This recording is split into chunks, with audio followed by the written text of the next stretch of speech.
If I was to ask you how much is a two-bedroom flat in your area, you'd probably have a good idea. Alas, the same is not true for companies. How do you know that the value placed on your company is fair and valid? Valuations are often a tricky thing to work out. It is often a complex discussion between investors and the company. There is no right answer, apart from the one that both sides agree on.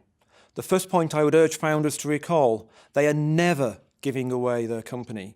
They are selling part of it in return for investment money, and that is an important thing to keep in your mind. There are 6 methods of valuation that I will discuss with you. You are unlikely to need to use all 6, but do use more than one. The 6 are min-max, discounted cash flow, asset valuation, cost to duplicate, market comparisons, and finally, stage valuation. These are not foolproof, but they suggest a price range. If someone suggests a price that is outside this range, it is quite possible, but not certainly, wrong.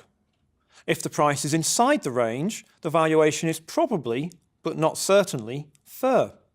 The real question is the price acceptable to both parties. Let's explore these methods in more detail. Min and max. This is often used with other methods and is a good starting point. You should be asking for enough money to last 18 months and to achieve a significant change to the company. You have to note that if the investor buys less than 25%, they will lose some shareholder rights. If you sell more than 40%, you run the risk of over-diluting the founders. You now know how much money you're asking for and how much of the company they're buying. You now have a valuation. Discounted cash flow. This is based on the fact that cash tomorrow is worth less than today. This is because of inflation. So take your business plan, look at the next 10 years of profit, discount it to today's value, and add it up. Then, we often discount by a fudge to allow for risk, and it is this risk discount that makes it hard to apply this model to early stage companies where the risk is greatest. Asset valuation. Here we just add up all our assets. We take the buildings, equipment, work in progress and resources, run them through the spreadsheet and get a number. We might include grants awarded but not drawn down. Alas, early stage companies tend to be asset poor, so this rarely works. The cost to duplicate. Imagine that you had to start all over again. You have turned up and everything has burnt down. More likely, someone is wondering, do I buy them or do I do it myself? You're wiser now, so it would be cheaper than what it cost first time round. Alas, it does not cover intangibles like the connections you have and your brand values. Market comparisons. Remember the house price example I gave at the beginning? Well, market comparisons goes back to the property metaphor we used at the start of this talk.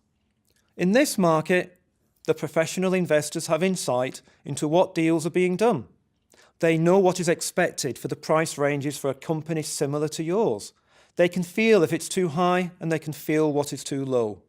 We must ask ourselves objectively, are we truly looking at similar companies at similar stages?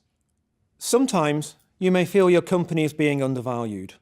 Ask yourself, is it actually being undervalued, or is there some insight that the investor has that you don't? You need to be confident but realistic. Stage valuation.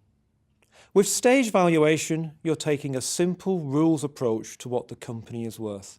It is a less nuanced approach than the market comparison. The numbers are essentially arbitrary, but look at the general increase as a project progresses. If your company is valued much beyond these numbers, be ready to explain why. Is it normal for your sector to carry a higher or lower value? Is this because of the expected growth or investment likely to be needed to succeed? Perhaps the sector is particularly popular or not. All these things drive the numbers in different directions. I have seen several online valuation calculators, and this is one that I stumbled across. I think the numbers are not valid in the UK, but the questions it asks to work out the valuation are very useful. Look online for other tools that can help you and see our resources video for some further options. This brings us to the end of this video on how to value your company. I know that in reality you'll get as many different answers as people you ask. So form your own valuation using a range of methods and use that as the basis for discussion. Remember, a good valuation is one that both sides agree is fair.